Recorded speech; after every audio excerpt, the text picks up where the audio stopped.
Hi learners, good morning to all of you. So the today's topic is antibiotics and its classification. So let us begin.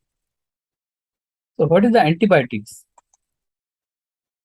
The term antibiotics is the substance produced by a microorganism that kills or inhibits the growth of another microorganism. So this is the simple definition of the antibiotics. So this antibiotic is the substance. It may be produced by the bacteria to get survival or to get uh, defense, to get protected from the another bacteria. That could be substance which is produced by the fungi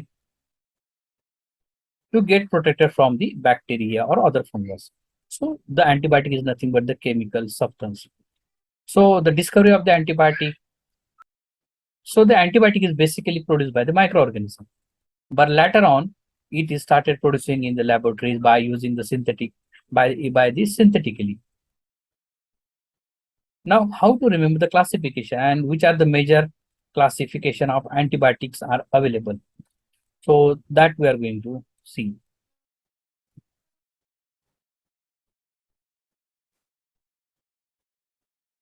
So classification of the antibiotics. So there are major six classifications of antibiotic that are used nowadays to prevent the infection, to prevent the prophylaxis. So the antibiotics can be classified as sulfonamides, fluoroquinolone, beta-lactam, tetracyclines, macrolides, and aminoglycosides. So these are the six major classification of the antibiotics. Now, what are the examples of sulfonamide? So sulfonamides examples are sulfamethoxazole, sulfadiazine, sulfametho plus trimethoprim, and there are certain others also there. So the antibiotics which start with the prefix sulf, SULF, you can remember that antibiotic is belongs to sulfonamides. Now the another classification is the fluoroquinolone. So what are the example? The fluoroquinolone examples are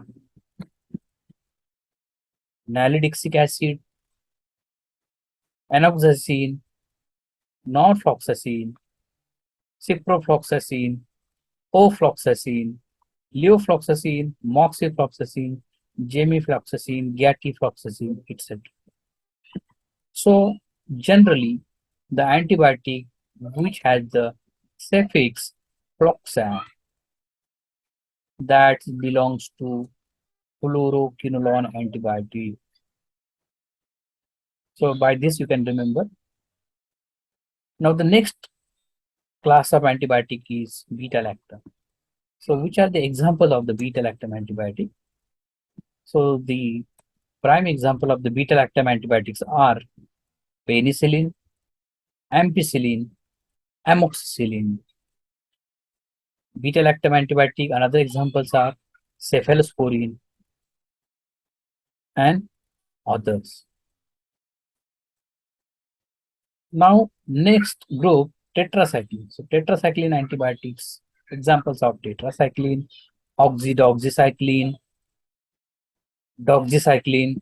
So generally, the antibiotics which ends with suffix cycline, those belongs to tetracycline groups. The most important antibiotic is the macrolides. Next,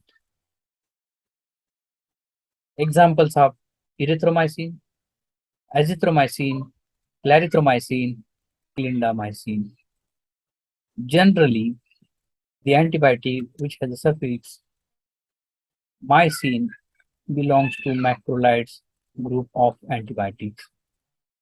And the last major antibiotic classification, that is aminoglycosides.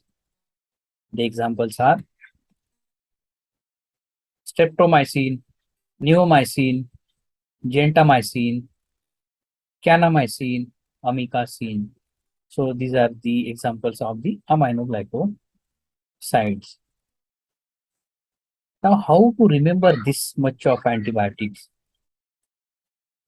So I'll give you one technique So everybody must be using PC. What is PC? PC is nothing but the, yes, PC is personal computer. So sometimes it's fast. Earlier it was slow because of Pentium 1, Pentium 2. But now the PC, everybody's PC is fast. So let us put M in that. So what does a P stand for? So here P stand for, let us consider P stand for penicillin, C stand for cephalosporin. So we have covered beta lactam antibiotic, P for penicillin, B, C for cephalosporin. F stand for fluoroquinolone. Similar way, A stand for aminoglycosides. S stand for, yes, sulfonamides. T stand for tetracycline antibiotic, and M stand for macrolides. So this is a short form how you can remember the major group of antibiotic, that is PC faster. I hope that you have liked this video. See you again. Bye bye. Take care.